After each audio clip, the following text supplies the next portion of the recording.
사실 내 제품이나 서비스를 홍보하기 위해 인스타를 한다는 것 자체가 정말 대단한 겁니다. 하지만 열심히 고민해서 게시물을 올려도 팔로워 숫자는 그대로고, 진짜 속상할 때는 나보다 늦게 시작한 경쟁자가 나보다 앞서 나가는 것 같을 때 내가 뭘 잘못하고 있나 싶지 않았나요? 어디 물어볼 것도 없고 말이에요. 제가 수백 명의 수강생들을 가르치고 고객들 계정을 관리하면서 깨달은 의외의 특징이 있어요. 특히 네 번째, 다섯 번째는 처음 듣는 이야기이지 않을까 합니다. 실제로 제가 관리하는 계정은 이렇게 해서 한 달에 3,000명의 팔로워가 늘기도 했고요. 무슨 팔로워를 사거나 소통, 마팔, 선팔 이런 거 절대 아니고요. 인스타 운영 초반에 이것만 안 해도 팔로워가, 그것도 내 서비스나 제품이 필요한 고객으로 팔로워가 바로 늘어날 겁니다. 오늘은 인스타그램 팔로워 늘리기 위해 고객 팔로워 최소 500명 모이기 전에는 하지 말아야 할 5가지에 대해 이야기를 해보도록 하겠습니다. 첫 번째는 프로필을 감성적으로 만들어 놓는 겁니다.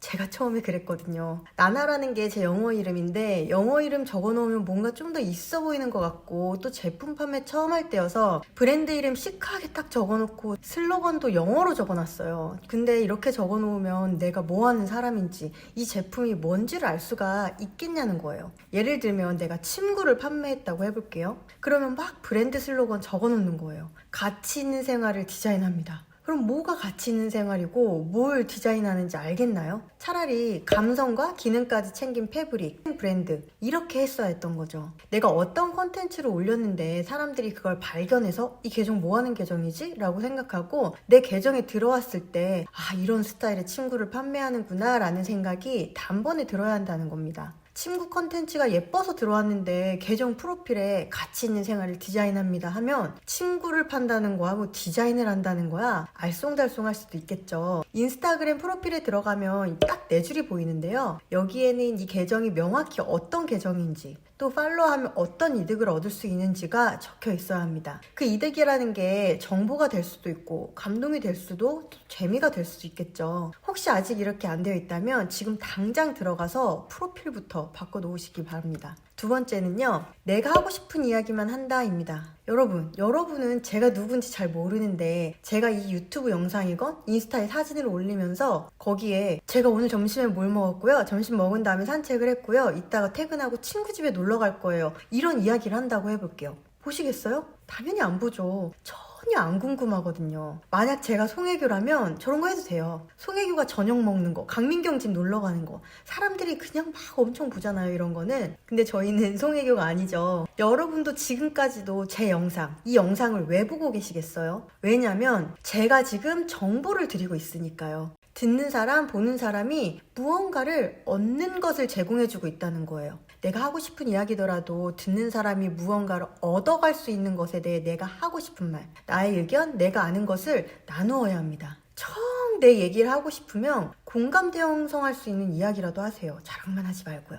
이런 계정이 너무 많아. 보는 사람들에게 이유를 줘야 돼요. 다시 침구를 예로 들어볼게요. 이제 봄이 오니까 계절이 바뀔 때 이불을 많이 바꾸잖아요. 사람들이 간절기 이불 바꿀 때 새로 사고 싶어하고 또 많이 고민한단 말이에요. 그럴 때 이불 소재마다 차이점, 장단점 같은 내용을 짧게라도 정리해 놓는다면 어떨까요? 그리고 그 다음 콘텐츠는 겨울 이불 세탁과 보관법, 이런 식으로 이어지고. 어때요? 여러분도 그 계정 팔로우할 것 같지 않나요? 나중에 계정이 많이 커지면 그땐 좀 내가 하고 싶은 이야기 해도 돼요. 그때는 이미 어느 정도 내 계정에 팬덤이 생기느라서 무슨 말을 해도 공감해주는 사람들이 나타나거든요. 근데 초반엔 아직 그런 팬덤이 없기 때문에 우선 먼저 줘야 한다. 꼭 기억하세요. 자, 이제 세 번째, 매일매일 포스팅하기. 일일 릴리스 이런 말 들어보셨죠? 이게 과연 진짜 효과가 있을까요? 있을 수 있어요. 양으로 막 던지다 보면 하나 얻어 걸릴 수 있겠지만, 여러분, 무언가를 정말 매일매일 하루도 빠짐없이 한다는 건 정말 쉽지 않은 일입니다. 아시죠? 기획 없는, 이 목적 없는 매일매일 포스팅은 들어가는 시간과 노력 대비 효율이 너무 안 좋아요. 저는 개인적으로 정말 비추하는 방법이고요. 이렇게 해서 잘 되는 계정도 많이 없었을 뿐더러 지속적으로 하는 계정은 거의 못 본 것 같습니다. 왜냐면 너무 힘드니까. 인스타그램 자주 올려야 좋다고 아시는 분들 많은데 주에 1, 2회만 올려도 괜찮아요. 매일 시간에 쫓겨서 엉성한 콘텐츠 올리느니 차라리 양질의 콘텐츠를 가지고 주에 한두 번만 올리는 게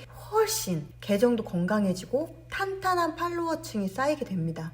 포스팅을 자주 하면 내 컨텐츠가 노출될 확률이 올라갈 수는 있지만 내용이 부실하다면 사람들이 내 계정을 팔로우하진 않을 거예요. 반대로 양질의 컨텐츠가 있다면 내 계정을 발견한 사람은 다른 정보도 보고 싶고 그 다음 올라올 컨텐츠도 기대하게 되니까 팔로우할 수밖에 없을 겁니다. 양보단 질 잊지 마세요. 네 번째는 릴스만 주구장창 올린다는 겁니다. 인스타그램에는 컨텐츠를 올릴 수 있는 방법이 많아요. 요즘 아주 대세인 짧은 영상을 올리는 릴스, 그리고 그냥 사진 컨텐츠를 올릴 수도 있고 24시간 동안만 보여지는 스토리 기능이라는 것도 있습니다. 인스타그램을 운영하는 팀에서 이 모든 기능들을 그냥 만들었을까요? 릴스만 올리는 게 좋다면 굳이 다른 기능을 넣을 필요가 없이 틱톡처럼 영상만 볼 수 있게 직관적으로 할 수도 있었겠죠. 하지만 인스타그램에 있는 모든 기능들은 모두 필요에 의해 만들어졌습니다. 하루 이틀 고민해서 만들어진 기능이 아니고요. 심지어 얼마 전부터는 릴스 보너스 수익화 조건이 빡빡해지고 일반 사진 게시물에 보너스를 더 주기 시작했어요.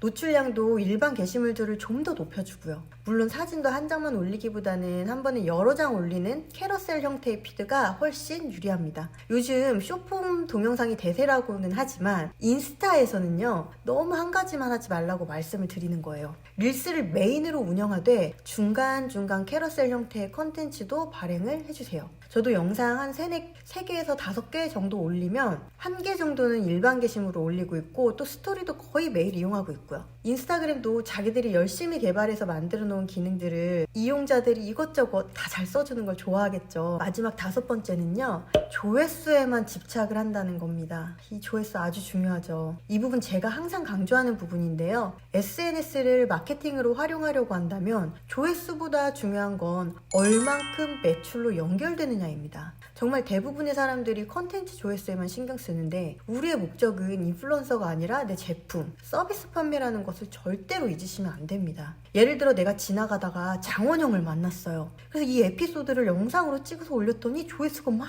1000만 회가 터지는 거예요. 릴스에서 1000만 회면 어마어마한 거거든요. 근데 이 사람들이 모두 내가 파는 제품을 살 사람들일까요? 1000만 회의 조회수가 나에게 돈을 얼마나 벌어줄 것 같아요? 심하면 그냥 빵원일 수도 있다는 거예요. 장원영을 보려고 영상을 클릭한 거지 내 계정이 궁금해서 들어온 사람들이 아니니까요. 조회수만을 위해 재미있거나 눈길을 끄는 컨텐츠를 만드는 게 아니라 고객이 실제로 제품을 구매하도록 유도하는 전략이 필요합니다. 내 제품 구매 안 할 10,000명이랑 내 제품을 구매할 수 있는 잠재 고객 100명이랑 어떤 것을 선택해야겠어요? 저희는 당연히 100명을 선택해야 한다는 거예요. 그래서 탄탄한 팔로워 1000명이 이 허수의 1만 팔로워보다 훨씬 가치 있다는 것을 항상 명심하길 바라겠습니다. 제가 유튜브나 인스타 등 제 계정을 키울 때도 그렇고요. 다른 계정들, 컨텐츠들 제작해주기 전에 상담해보면 거의 대부분 만나는 문제점이 바로 오늘 이야기한 5가지 중에 거의 포함이 되더라고요. 모두 의욕을 가지고 시작하고 열심히 시도해봐도 잘 안 되니까 힘이 빠지고,